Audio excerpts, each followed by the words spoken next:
Okay. नमस्कार विद्यार्थी मित्रांनो, आपण आजच्या व्हिडिओमध्ये जे काही तुमचे कॅप रजिस्ट्रेशनचे फॉर्म फिलिंग सुरू झालेलं आहे, तर तो फॉर्म कसा भरायचा आहे, तुमचा ऑप्शन फॉर्म कसा भरायचा आहे, आपण हे आज व्हिडिओमध्ये बघणार आहोत. तर जे काही आपले काउन्सिलिंगचे विद्यार्थी आहेत, premium counselling, standard counselling, advance counselling, त्या विद्यार्थ्यांसाठी हा जो व्हिडिओ आहे तो खूप महत्त्वाचा असणार आहे. त्याच्यामुळे तुम्ही बघू शकता, ही जी आपली वरची लिंक आहे, हे आपण ग्रुपवरती टाकणार आहोत. CET cell MahaCET organization 2026-27. तर ह्या लिंकवरती तुम्ही ऑप्शन फॉर्म भरणार आहात. जेव्हा तुम्ही ही लिंक चालू करता तेव्हा तुम्हाला असा काही पोर्टल बघायला मिळतोय कॅपराऊंडचा. तर त्या पोर्टलमध्ये आपल्याला थोडंसं खाली स्क्रोल करायचं आहे. अंडर ग्रॅज्युएट कोर्सेस त्याच्यामध्ये तुम्हाला बी आणि बीटेक ही डिग्री चूज करायची आहे. ती डिग्री चूज केल्यावरती तुम्हाला असा इंटरफेस बघायला मिळेल. त्याच्यामध्ये जे काही तुमचं प्रोव्हिजनल मेरिट लिस्ट आहे, फायनल मेरिट लिस्ट आहे, ते तुम्ही इथून चेक केलेलं आहे. त्याचसोबत तुमचे जे काही प्रिव्हियस इयरचे कट ऑफ आहेत ते तुम्हाला इथे अवेलेबल होणार आहेत. त्यानंतर आपल्याला करायचं आहे ते म्हणजे आता लॉग इन. तुमचं ऑलरेडी रजिस्ट्रेशन झालेलं आहे. त्यानंतर रिव्ह रजिस्ट्रेशन वरती मी क्लिक करतोय. आणि तुम्हाला रजिस्टर ईमेल आयडी आणि तुमचा जो काही पासवर्ड आहे तुम्हाला इथे टाईप करायचा आहे. त्यामुळे मी टाईप करतोय तो आणि साइन इन करून घेतोय. साइन इन केल्यानंतर ना तुम्हाला असा पोर्टल बघायला मिळेल. त्याच्यामध्ये रजिस्ट्रेशन तुम्ही इथं केलं होतं सीईटीचं. तुमचं जे काही हॉल तिकीट आहे ते तुम्ही इथून घेतलं होतं. स्कोर कार्ड तुमचं इथून घेतलं होतं. सध्या आपल्याला कॅप राऊंड बाबत सुरू करायची आहे प्रोसेस. त्यामुळे मी कॅप राऊंडला क्लिक करतोय. टेक्निकल एज्युकेशन मध्ये जातोय. Bachelor of engineering he degree choose करतोय. ओके. विद्यार्थ्याचं ऑलरेडी रजिस्ट्रेशन झालेलं आहे. फॉर्म वगैरे सगळं भरलेलं आहे. त्यामुळे तुमच्या ह्या सगळ्या प्रोसेस कंप्लीट झालेल्या आहेत. सेकंड प्रोसेस आहे ती म्हणजे आपली ऑप्शन फॉर्म फिल करणे. तर मी ऑप्शन फॉर्म फिल वरती क्लिक करतोय. तिथे काही इन्स्ट्रक्शन होत्या मागे. ऑप्शन फॉर्म फिल केल्यावरती तुम्हाला असा इंटरफेस बघायला मिळणार आहे. त्याच्यामध्ये इथं चेक करा की तुम्हाला कोर्स नेम सिलेक्ट करायचा आहे. त्यानंतर युनिव्हर्सिटी सिलेक्ट करायचा आहे. युनिव्हर्सिटीमध्ये भरपूर सारे ऑप्शन आहे. सावित्रीबाई फुले युनिव्हर्सिटी आहे, सीयूपी युनिव्हर्सिटी आहे, मुंबई युनिव्हर्सिटी आहे. त्यानंतर इथं डिस्ट्रिक्ट जे तुमचे गव्हर्नमेंट कॉलेज, युनिव्हर्सिटी कॉलेज हा फिल्टर तुम्हाला बघायला मिळतो. जे विद्यार्थी मायनॉरिटी आहेत तो मायनॉरिटी हा फिल्टर यूज करू शकता. त्यानंतर ऑटोनॉमस किंवा नॉन ऑटोनॉमस हे चेक करू शकता. जे विद्यार्थी टीएफडब्ल्यू साठी आहेत, ओबीसी किंवा ओपन, ज्यांना फी मध्ये सवलत पाहिजे पण थोडंसं कॉलेज लोअर लेवलचं चालेल, तर त्या विद्यार्थ्यासाठी टीएफडब्ल्यू चा फीचर इथे अवेलेबल आहे. तर तो सध्या मी नो करतोय. विद्यार्थ्याला हा टीएफडब्ल्यू नकोय. जरी तुम्ही येस केलं तरी तुम्हाला तो ऑप्शन कोड टाकायचा आहे. तर मी तेही एक्सप्लेन करतो. तर त्यानंतर जे काही आपल्या विद्यार्थी आहेत काउन्सिलिंगचे त्यांना अशा फॉर्मॅटमध्ये लिस्ट बघायला मिळते. आपण अशी लिस्ट तुम्हाला बनवून दिली आहे. त्याच्यामध्ये कॉलेज कोड आहे, ब्रांच कोड आहे, प्रायोरिटी नंबर आहे, सीट टाईप आहेत, कट ऑफ आहेत. ठीक आहे. तर अशी लिस्ट तुम्हाला बघायला मिळते. तर ही लिस्ट आपण फिलअप कशी करू शकतो ते हे आम्ही व्हिडिओमध्ये दाखवणार आहोत. तर आपल्याला काय करायचं, थोडं स्मार्टली लिस्ट भरायची. तर सर्वात पहिला ऑप्शन काय आहे तुमच्या लिस्टमध्ये, सीओपी सीएस बरोबर. आणि सर्वात शेवटचा ऑप्शन काय आहे विद्यार्थ्याच्या लिस्टमध्ये, MIT आळंदी म्हणजे 39 नंबरचा प्रेफरन्स, त्याचा ब्रांच कोड काय. तर जेव्हा तुम्ही हा फिल्टर यूज करताय तर थोडासा सीईटी साईलच्या जी वेबसाईट आहे तर हा फिल्टर जो वे आहे तो थोडासा कन्फ्युजिंग आहे. त्याच्यामुळे तुम्हाला पहिल्यांदा सर्व कॉलेज शॉर्टलिस्ट करायचे असतात. म्हणजे एक बकेट बनवून घ्यायची असते. त्यानंतर तुम्हाला त्याचा प्रेफरन्स सेट करायचा असतो. त्यानंतर ऑप्शन फॉर्म समरी मिळते. पण त्याच्यानंतर आपल्याकडे एक चांगला ऑप्शन आहे. आता मी थोडंसं तुम्हाला ह्याच्यामध्ये पहिली ब्रांच सिलेक्ट करून दाखवतो. आपली सीओपी ची ब्रांच आहे computer science and engineering. Okay. त्यानंतर मी युनिव्हर्सिटी सिलेक्ट करतोय सीयूपी ची, सीयूपी टेक्नॉलॉजी युनिव्हर्सिटी. आणि त्यानंतर डिस्ट्रिक्ट आपलं ऑल ठेवतो मी आणि सर्च करतो. तर सर्च केल्यावरती तुम्हाला सीयूपीचं जे सीएस ब्रांच आहे ते तुम्हाला इथे बघायला मिळत आहे. ओके. CUP CS branch. त्याचसोबत जर तुम्ही आता टीएफडब्ल्यू ला ऑल केलं आणि परत सर्च केलं तर तुम्हाला दोन ऑप्शन बघायला मिळतात.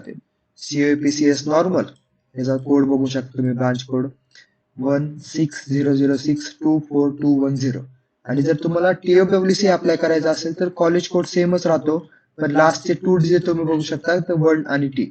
जर तुम्हाला टीएफडब्ल्यूसी अप्लाय करायचा असेल तर तुम्हाला हे दोन्ही ऑप्शन सिलेक्ट करणं गरजेचं आहे. मग त्याच्यामध्ये स्टार्टिंगला टीएफडब्ल्यू ठेवू शकता, नॉर्मल ठेवू शकता. पण ज्या विद्यार्थ्यांना फक्त आणि फक्त फी मध्ये सवलत हवी आहे आणि त्यांना थोडंसं कॉलेज कमी लेवलचं चालतंय तशाच विद्यार्थ्यांनी हे करायचं. काउन्सिलिंग मध्ये ऑलरेडी आपण एक्सप्लेन केले. जर तुम्हाला टीएफडब्ल्यूसी नको असेल तर आपण नो करूयात. विद्यार्थ्याला ह्या नको आहे. त्यानंतर सीईटी सेलने अजून एक ऑप्शन दिलाय, तुम्ही ह्या कॉलेजचे कट ऑफ इथं चेक करू शकता. ह्या वर्षीच हा ऑप्शन अवेलेबल आला नाही. कट ऑफ मध्ये तुम्ही बघू शकता डिफेन्सचा cut off, state cut off, सगळे कट ऑफ आहे. पण आपण ऑलरेडी विद्यार्थ्यांची कट ऑफचं डिस्कशन केलेलं आहे. ग्रुपमध्ये पण कट ऑफ तुम्हाला आलेले असतील.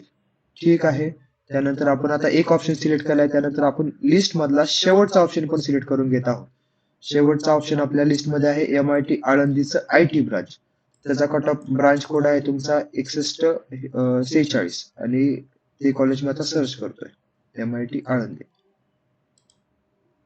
ह्याच्यामध्ये मी कसं करतोय बघा, डिस्ट्रिक्ट जे आहे ते ओके, आपले ब्रांचचं नाव आहे इथे IT. ठीक आहे, त्यामुळे मी IT सिलेक्ट करतोय.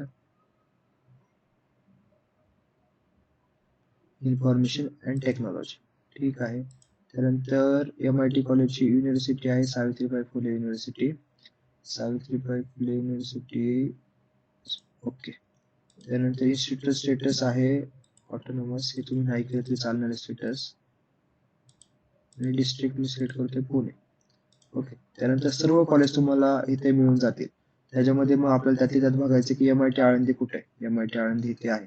थोडीशी हे प्रोसेस तुम्हाला किचकट वाटणार आहे, पण मी तुम्हाला सिंपल एक्झाम्पल पुढे देतो. फक्त दोनच ऑप्शन आपल्याला सर्च करायचे. दोन सर्च केले, त्याच्यामध्ये CAP आपलं ऍड झालं आणि मी ऍड करतो, ऍड सिलेक्शन ऑप्शन. ठीक आहे.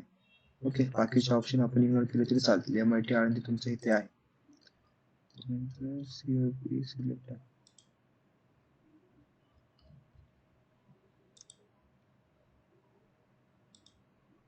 CAP चं ऍड करायचं राहून गेलं होतं, ते आपण क्विकली ऍड करून घेऊयात. Don't worry about that. Computer science engineering. त्यानंतर CAP ची कुठे आहे युनिव्हर्सिटी. ओके. हा ऑप्शन पण आपण ऍड करून घेऊयात. नॉर्मल वाला ऍड सिलेक्शन ऑप्शन. त्यानंतर दोन ऑप्शन आपल्याकडे आलेले आहेत. MIT आहे, CAP आहे. आणि त्यानंतर मी सेव्ह आणि प्रोसीड करतोय. त्यानंतर दोन ऑप्शनची तुम्हाला इथे प्रिफरन्स सेट करायचा आहे. ओके. तर MIT आळंदी आहे आणि CAP. तर मी पहिला प्रिफरन्स CAP ला देतोय, दुसरा प्रिफरन्स MIT आळंदीला देतोय.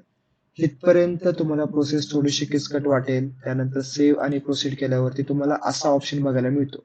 ऍक्च्युली आपली लिस्ट आपण इथून भरणार आहोत ऑप्शन फॉर्म समरी मधून. इथे तुम्हाला दोन ऑप्शन बघायला मिळतात. Inter choice code. जेव्हा तुम्ही चॉईस कोड सिलेक्ट करता तेव्हा तुम्हाला परत तोच फिल्टर बघायला मिळतो, कन्फ्युजन. त्याच्यामध्ये तुम्ही कॉलेज सर्च करू शकत नाही. त्यानंतर तुम्हाला दुसरा ऑप्शन आहे इंटर चॉईस कोड डायरेक्टली. आता इंटर चॉईस कोड डायरेक्टली तुम्ही गेल्यानंतर तुम्हाला जी लिस्ट आहे ना, ह्या लिस्ट मध्ये अजून एक कोड बघायला मिळतो, तो म्हणजे ब्रांच कोड. तर ह्या ब्रांच कोडचा यूज करून तुम्हाला लिस्ट भरायची आहे. तर पहिल्यांदा आपण CAP ऍड केले, दुसरं मी कॉलेज ऍड करतोय PICTचं CS. ओके. PICTचं CS मी कॉपी केलेला आहे कोड. त्यानंतर आपण जात आहोत इथे. तर जेव्हा तुम्ही हा चॉईस कोड टाकताय ना, तेव्हा स्टार्टिंगला तुम्हाला 0 टाकणं गरजेचं आहे. 0 किंवा 1. जेव्हा मी 0 टाकतोय, व्हेरीफाय चॉईस कोड करतोय, तेव्हा तुम्हाला PICT कॉलेज मिळणार आहे. जर तुम्ही 0 टाकला नाही आणि जर तुम्ही व्हेरीफाय चॉईस कोड केला तर तुम्हाला ते म्हणत आहे इनव्हॅलिड चॉईस कोड किंवा you are not eligible choice code. त्यामुळे 0 टाकणं गरजेचं आहे. मी त्यानंतर 0 ऍड करतोय आणि कोणत्या नंबरला आपल्याला हे कॉलेज ऍड करायचंय. त्यानंतर आपल्याला कॉलेज ऍड करायचं 2 नंबरला, कारण आपल्या लिस्ट मध्ये तुम्ही चेक करू शकता CAP नंतर आपलं दुसऱ्या नंबरचं कॉलेज आहे PICT. आणि जे मी चॉईस कोड सर्च करतोय, व्हेरीफाय चॉईस कोड, त्यानंतर हे पण चेक करायचं जेव्हा आपला चॉईस कोड होता तीच ब्रांच तुमच्या लिस्टमध्ये आली का. कम्प्युटर इंजिनिअरिंग तुमच्या लिस्टमध्ये आलेला आहे. 2 नंबरला मी ते चॉईस कोड इन्सर्ट करतोय. ठीक आहे. तुमची लिस्ट बनत चालली बघा आता. CAP ऍड केले आपण, PICT 2 नंबरला आलेला आहे. त्यानंतर आता मी दुसरा ऑप्शन करतो, एक 5-6 ऑप्शन तुम्हाला मी करून दाखवतो. त्यानंतर आता PICTच IT आपण घेत आहोत. ते 3 नंबरला आपण ऍड करतोय.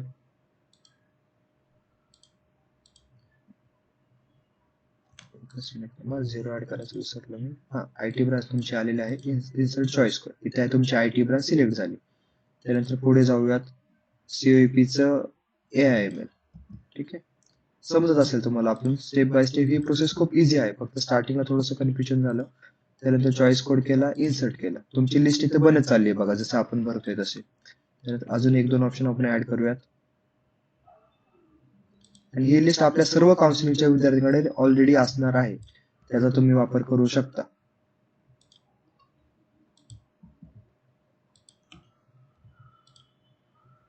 तर इथे 1 नाही चालत तर 0 टाकून बघा. कारण कसं आहे, 0 म्हणजे ऑटोनॉमस, 1 म्हणजे नॉन ऑटोनॉमस, असा डिफरन्स आहे त्याच्यामध्ये. तर वालचंद सांगलीचं मी ऍड करतोय 5 नंबरला कॉलेज. ओके. तर एक 6 कॉलेज मी ऍड केले. शेवटचं ऑप्शन MIT आळंदी आहे. तुम्हाला मधले ऑप्शन असेच फिल करत जायचे जोपर्यंत तुमचं MIT आळंदी येत नाही. ठीक आहे. त्यानंतर आता जेव्हा तुमचा सर्व प्रेफरन्स होतोय इथे ऍड, तेव्हा आपण करतोय सेव्ह आणि प्रोसीड. तर ही जी तुम्हाला समरी बघायला मिळते ना, तर त्याची तुम्ही प्रिंट काढू शकता. जर तुमच्याकडे लॅपटॉप आहे तर कंट्रोल क्लिक केल्यानंतर तुम्हाला हा जो प्रिंटचा ऑप्शन आहे तर सेव्ह ॲज अ पीडीएफ करून तो प्रिंट तुम्हाला मिळते. तर ही प्रिंट आपले जे टेक्निकल मेंबर आहेत ना प्रीमियम काउन्सिलिंगचे ते तुम्हाला पाठवणार आहेत ही पीडीएफ. ती तुम्हाला क्रॉस व्हेरीफाय करायची. ही पीडीएफ आणि ही जी पीडीएफ आहे ती एक्झॅक्ट मॅच करते का, काही वर खाली झालाय का प्रेफरन्स. ओके. आणि एकदा तुमचं कन्फर्मेशन झालं की तुम्हाला सेव्ह आणि प्रोसीड करायचंय. सेव्ह आणि प्रोसीड केलं की तुम्हाला जे काही तुमचं ओटीपी आहे ओटीपी येईल फायनल कन्फर्मेशन साठी आणि त्यानंतर तुमचा फॉर्म सबमिट केला जाईल. त्यानंतर जर तुम्हाला असं वाटतं की तुमचं सर्व सिलेक्ट झालंय आणि तुम्हाला थोडंसं चॉईस कोड वगैरे मूव्ह करायचा आहे, तर तुम्ही ह्याच्यामध्ये चॉईस कोड मूव्ह करू शकता की तुमचा चॉईस कोड कोणता मूव्ह करायचा आहे. ओके, मला चॉईस कोड 4 नंबरचा मूव्ह करायचा आहे सीओपीचं. कुठे मूव्ह करायचा आहे तुम्हाला चॉईस कोड, तर इथे मूव्ह करायचं मला सीओपीच्या सीएसच्या वरती. ओके, तर मूव्ह झाला बघा. पीआयसीटीचं हे सीओपीचं सीएस आहे ते पीआयसीटीच्या आयटीच्या खाली आलं. तर असं तुम्ही चॉईस कोड पण मूव्ह करू शकता आणि फायनल झालं की पुढचं ऑप्शन करू शकता. ज्या काही नवीन ब्रांचेस आलेत त्या नवीन ब्रांचेस आपण ग्रुपवरती टाकल्याच आहेत. कुठे ऍड करायच्यात, काय ऍड करायच्यात त्या तुम्ही अकॉर्डिंग करू शकता. फायनल कन्फर्मेशन करू शकता. Okay, thank you. ही व्हिडिओ बद्दल बघितल्याबद्दल व्हिडिओला लाईक करा, शेवटपर्यंत फॉलो करा. Okay, thank you.